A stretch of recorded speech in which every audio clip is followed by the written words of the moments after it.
இரும்பு தோழர்களே, உங்களுக்கு என்னுடைய மாலை வணக்கம். இப்போ நீங்க இந்த படத்துல பார்த்துக்கிட்டு இருக்கிறது, நீங்க என்ன பிரேம்சந்த் டேக்ரா, இவர் பேரு பிரேம்சந்த் டேக்ரா. பஞ்சாப்ல, இந்தியாவில் பஞ்சாப் மாநிலத்தில் பிறந்தவர், இந்திய ஆணழகன். சில நண்பர்கள் சொன்னாங்க, சார் இந்திய பாடி பில்டர்களை பற்றி சொல்லுங்க, நம்ம தமிழ்நாட்டு பாடி பில்டர்களை பற்றி சொல்லுங்கன்னாங்க. அதன் முதல் முயற்சியாக நம்ம இந்தியன் பாடி பில்டர் நம்ம பிரேம்சந்த் சாரை வந்து இது பண்ணுறேன். பிரேம்சந்த் பாருங்க. இரும்பு தோழர்களே, மீண்டும் உங்களுக்கு வணக்கம். இப்போ வந்து நீங்க பாக்குற இந்த பாடி பில்டர் பிரேம்சந்த். இந்த பிரேம்சந்த் டேக்ரான்றவர் வந்து பஞ்சாப் மாநிலத்தில் பிறந்தவர், ஒரு கிராமத்தில் பிறந்தவர். பொதுவாகவே பஞ்சாப்ல வந்து நிறைய கிராமங்கள் இருக்கு, அதனால பஞ்சாப்ல ஒரு கிராமத்தில் பிறந்தவர். பஞ்சாப்னாலே உங்களுக்கு என்ன ஞாபகம் வரும்னா, பஞ்சாப்னா கோதுமை அதிகமாக நம்ம இந்தியாவில் விளையிற இடம் ஒன்று. ரெண்டாவது, பஞ்சாப்ல தான் மாவீரன் பகத்சிங் பிறந்தார். ரெண்டு. மூணாவது, பஞ்சாப்ல வந்து பொற்கோவில் இருக்கு. இதெல்லாம் நாங்கள் போய் பார்த்தோம். பொற்கோவில் கோல்டன் டெம்பிள் பார்த்தோம், அமிர்தசர்ல இருக்கு. ரைட். இப்போ இந்த பஞ்சாப்ல பிறந்த இந்த பிரேம்சந்த் ஒரு சாதாரணமான ஒரு இளைஞனா வளர்றாரு. வளர்ந்துகிட்டு இருக்கும்போதே பஞ்சாப்ல ஒரு முக்கியமான விஷயம் என்னன்னா, ரெஸ்லிங், அதாவது மல்யுத்தம் தான் அங்கே சொல்லி கொடுப்பாங்க. மல்யுத்தம், பாடி பில்டிங்லாம் அவ்வளவா அப்போ வரல, மல்யுத்தம் தான் வந்துச்சு. அப்போ மல்யுத்தத்தை வந்து இந்த பஞ்சாபிஸ் வந்து அதிகமாக பழகுறாங்கன்னா, இந்த மல்யுத்தம் என்னன்னா பாக்ஸிங் மாதிரி கிடையாது. ஒருத்தர் அடிக்கிறது, மிதிக்கிறது, காயப்படுத்துறது கிடையாது. புடி போடுறது தான். கழுத்துல புடி போடுறது, காலை புடி போடுறது, இடுப்பை புடி போடுறது, அந்த புடியிலேருந்து தப்பிக்கணும். அதுதான் மல்யுத்தம். அருமையான ஃபைட்டு.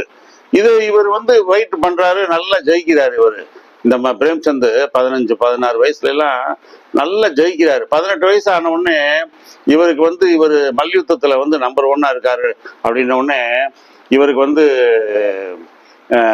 பஞ்சாப் கவர்மெண்ட் வந்து போலீஸ் டிபார்ட்மெண்ட்ல வேலை கொடுக்குறாங்க. போலீஸா வேலை பார்க்குறாரு. போலீஸா வேலை பார்த்துக்கிட்டே இருந்தவர் கொஞ்ச நாள்ல என்ன பண்றாரு, பாடி பில்டிங் காம்படிஷன்ல போய் ஒரு காம்படிஷன்ல வேடிக்கை பார்க்குறாரு. இவர் பாடி பில்டிங் காம்படிஷன்ல வேடிக்கை பார்த்தா, இவர் அங்க உள்ளவங்க எல்லாம் பார்க்கும்போது இவரு நல்லா இருக்காரு. ஃப்ரெண்ட்ஸ் எல்லாம் சொல்றாங்க, பிரேம்சந்த் நீயே காம்படிஷன்ல செய்யலாம்ப்பா, உனக்கே உடம்பு நல்லா தானே இருக்கு அப்படின்னு. இவர் டக்குன்னு சட்டையெல்லாம் கழட்டி போட்டு, இவர் நல்ல எக்ஸசைஸ் பண்ண உடம்பு தானே, போய் மேடையில் ஏறி நிற்கிறாரு. ஃபர்ஸ்ட் வாங்கிட்டாரு. ஃபர்ஸ்ட் வாங்கின உடனே இவருக்கு பாடி பில்டிங் மேல ஆர்வம் வந்துருச்சு. அதனால பாடி பில்டிங் மேல ஆர்வம் வந்ததும் அட்டகாசமா செய்யறாருங்க. பாடி பில்டிங்ல இந்தியாவிலே பெரிய ஃப்ரேமுங்க. நான் சொல்றேன், நீங்க வந்து அது மாதிரி இப்ப நம்ம தமிழ்நாட்டுல பாடி பில்டிங்ல நிறைய பேர் செஞ்சாங்க. நிறைய பேர் மிஸ்டர் இந்தியா வாங்கியிருக்காங்க. யாரு, நம்ம காமராஜ் சார் வாங்கியிருக்காரு, ராஜேந்திர மணி வாங்கியிருக்காப்புல. மிஸ்டர் இந்தியா ஏகாம்பரம் 7 டைம்ஸ் எங்களோட எல்லாம் பல போட்டிகளுக்கு வந்தவர் ஜட்ஜா. அப்ப இந்த மாதிரி பெரிய ஆளுகள் நல்ல நிறைய பேர் இருந்தாலும், இந்த பிரேம்சந்த் சாரோடைய சைஸ் வந்து யாருக்குமே கிடைக்கல. ரெண்டாவது, இவர் என்னன்னா மிடில் வெயிட் சாம்பியன் தான். இவர் வந்து 80 கிலோல இருந்து 90 கிலோ தான். இவர் 100 வெயிட் கிடையாது. இவர் பார்த்துக்குங்க. அப்ப போட்டியில கலந்துக்கிறாருங்க. மிஸ்டர் இந்தியாவில் கலந்துக்கிட்டாருன்னா, இங்க பாருங்க, முதல் மிஸ்டர் பஞ்சாப் வாங்குறாரு, அப்புறம் நார்த் இந்தியா வாங்குறாரு, வடக்கு இந்தியா வாங்குறாரு. அப்பதான் இந்தியாவுக்கு வர முடியும். அப்புறம் மிஸ்டர் இந்தியா 9 டைம்ஸ் வாங்குறாருங்க மிஸ்டர் இந்தியா. அப்படியே கன்சிக்யூட்டிவா, அதாவது சப்சிக்வெண்டா, தொடர்ந்து கண்டினியூஸா 9 தடவை வாங்குறாருங்க. ஏசியா 8 டைம்ஸ் வாங்குறாரு. ஏசியா வாங்குறாரு. பாருங்க, உண்மையிலே ஏசியா போட்டிக்கெல்லாம் போறது ரொம்ப கஷ்டம். அதுல வந்து 8 டைம்ஸ் வாங்கினாரு. அப்புறம் மிஸ்டர் வேர்ல்டு வந்து ஒரு தடவை வாங்குறாரு. மிஸ்டர் யூனிவர்ஸ் ஒரு தடவை வாங்குறாரு. இந்த மிஸ்டர் யூனிவர்ஸ் 1988 அவர் வாங்கின உடனே மிஸ்டர் ஒலிம்பியா போறாரு. ஒலிம்பியா போய் அதுல கலந்துக்கிட்டாரு. அதுல கலந்துக்கிட்டு 16வது ஆளா வராருங்க. அதாவது 15 பேருக்கு தான் பரிசு, 16வது ஆளுக்கு மேல பரிசு கிடையாது. அதன் விளைவு அவருக்கு என்னன்னா, 1988 அவருக்கு இந்தியன் கவர்மெண்ட் வந்து அர்ஜுனா அவார்டு கொடுக்குறாங்க. அப்புறமேட்டு 1989 பத்மஸ்ரீ, 90 பத்மஸ்ரீ அவார்டு கொடுக்குறாங்க. மிகச்சிறந்த ஒரு சாதனையாளன். மிகச்சிறந்த ஒரு சாதனையாளன்னா இவர் என்னன்னா, middle weight champion, heavy weight கிடையாது. அர்னால்டு மாதிரி, லூக் ஃபெரிக்னோ மாதிரி, ஒலிவா மாதிரி, ரோனி கோல்மன் மாதிரி, ஜே கட்டர் மாதிரி பெரிய வெயிட் கிடையாது. இவர் ஃப்ரேமுக்கு 90 கிலோல உடம்பு ஏற்றினாரு, போட்டியில் கலந்துக்கிட்டாரு. 10 டைம்ஸ் 9 டைம்ஸ் மிஸ்டர் இந்தியாங்க, ஓவரால் சாம்பியன். நீங்கள் இவருடைய பேக்கை பார்த்தீங்கன்னா அசந்து போயிருவீங்க. அருமையான பாடி பில்டர். அப்புறம் போலீஸ் வேலையை பார்த்துக்கிட்டு இருந்தவர் போலீஸ் வேலையை விட்டுட்டாரு. போலீஸ் வேலையை விட்டுட்டாருன்னா அப்புறமேட்டு சாப்பாட்டுக்கு வேணுமே. அங்கே பஞ்சாப்ல வந்து அந்த ஜேசிடி அந்த இது இரும்பு தொழிற்சாலைகள்ல டாடா டாடா நிறுவனத்துல எல்லாம் அவருக்கு ஸ்பான்சர் பண்ணாங்க. நல்ல ஸ்பான்சர் பண்ணாங்க. அதாவது ஒரு நாளைக்கு வந்து எப்படின்னா ஒரு 50லேருந்து 100 முட்டை, 2 சிக்கனு, அந்த மாதிரி தான். ஆனால் அதிகமான ஸ்பான்சர் இவருக்கு இல்லை. அதிகமான ஸ்பான்சர் இருந்திருந்தாலும் இந்தியா உலக லெவலில் இன்னும் நிறைய டெவலப் பண்ணியிருப்பாரு. ரெண்டாவது இவருக்கு வந்து இவர் பஞ்சாப்ல வந்து ஒரு +2 வரைக்கும் தான் ஸ்கூலில் படிச்சிருக்காரு. ஹைஸ்கூல் தான் வரைக்கும் தான் படிச்சிருக்காரு.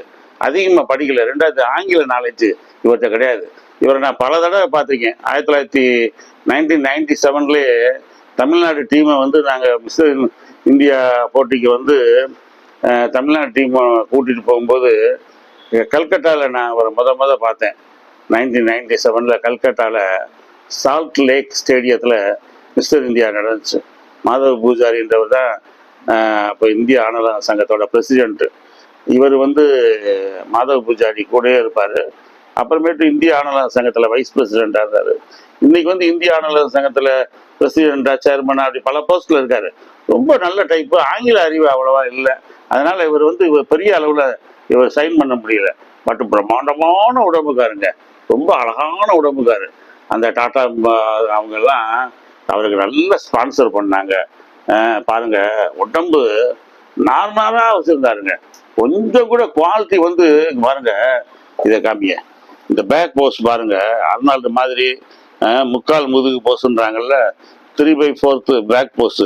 அந்த டெல்டாய்டு பாருங்க, ஃப்ரண்ட்டு, மிடில், பேக்கு மூணுமே இப்போ பிரிஞ்சிருக்கு பாருங்க. அட்டகாசமா இருக்கு பாருங்க. நல்ல அருமையான ட்ரெபீசியஸு, நல்ல ஷோல்டர்ஸு, பைசப்ஸு, ட்ரைசப்ஸு, ஃபோராம்ஸ்லாம் பாருங்க நல்லா இருக்கும். அருமையாக இருப்பார் ஆள்.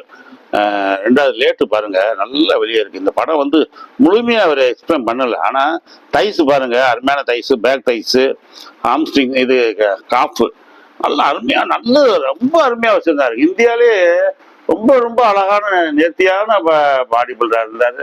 இந்தியாவுக்கு ரொம்ப பெருமையை சேர்த்த ஒரு பாடி பில்டர். அதான் அவருக்கு வந்து பத்மஸ்ரீ அவார்டும் அர்ஜுனா அவார்டும் கொடுத்துருக்காங்க. இப்போ வந்து இவருக்கு வந்து 69 வயசு.